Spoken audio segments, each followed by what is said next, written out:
Hey everyone. Okay, on today's Catholic History Minute, we're going to take a look at the Spanish Inquisition versus the Protestants. Now, last time we gave it pretty hard to the Spanish Inquisitors over their treatment of the Conversos, and historically speaking, they probably deserved it. However, the Spanish Inquisition reformed in a big way by the time 1500 rolled around. And we should also address the myth that the Spanish Inquisition was used to try and force convert the Jews to Christianity.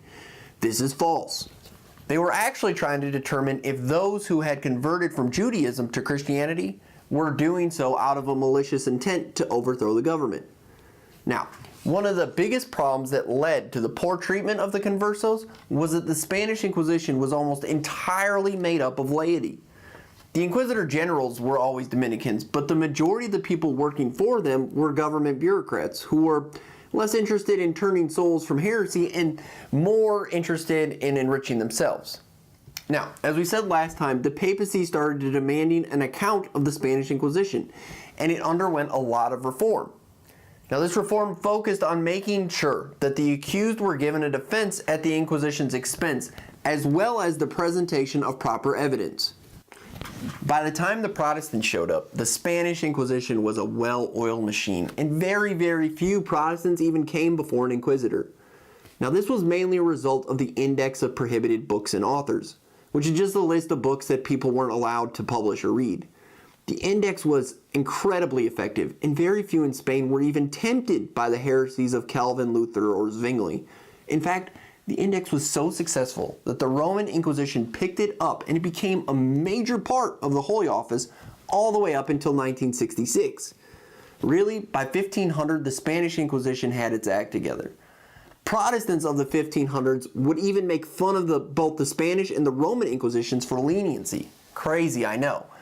Okay, so now let's deal with the issue of torture. We're all familiar with the stories of people getting racked out in the chair of Judas and the Iron Maiden. However, these were not used by the Spanish Inquisition. What? I know.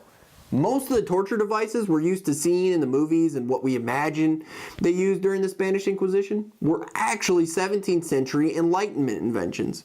However, torture was used by the Spanish Inquisition. They would normally tie your hands together and hang you against a wall. But torture was only used in very extreme cases, and even then, it could only be done twice to an individual for a specific amount of time, usually around 10 to 15 minutes. We have countless documents of inquisitors testifying to the ineffective nature of torture, and as a result, it was hardly ever used. Most people who came before the Inquisition were given penances. Usually they'd have to go on pilgrimage, or they'd have to wear a special cloth so people would know that they had been heretics. And this was actually a throwback to the very early church.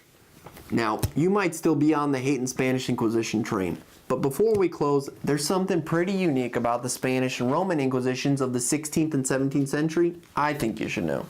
So one hysteria that was spreading rapidly throughout Europe post-Reformation was the anti-witchcraft movement. Now, paganism has been with the human race since the days of Ham, but witchcraft didn't frighten the Church of the Middle Ages, because she saw the pagans not as people to be feared, but as souls in need of salvation.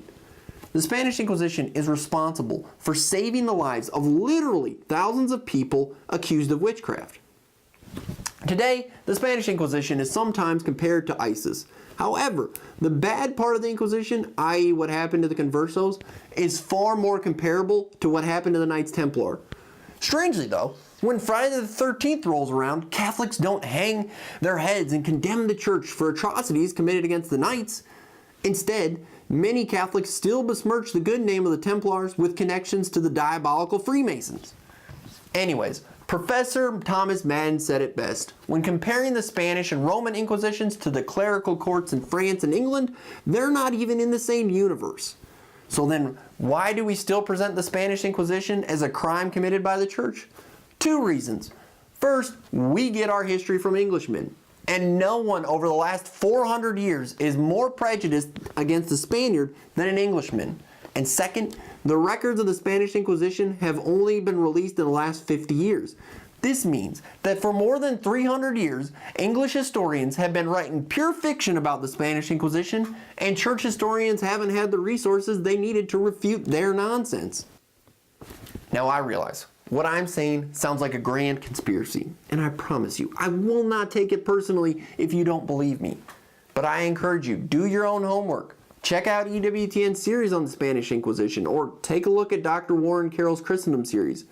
But if you really fully want to understand the entire nature of the Inquisition, from its beginning in the 12th century to the remnant that still remains in the CDF, you have to check out Professor Thomas Madden's Modern Scholar series, Heaven or Heresy, The History of the Inquisition.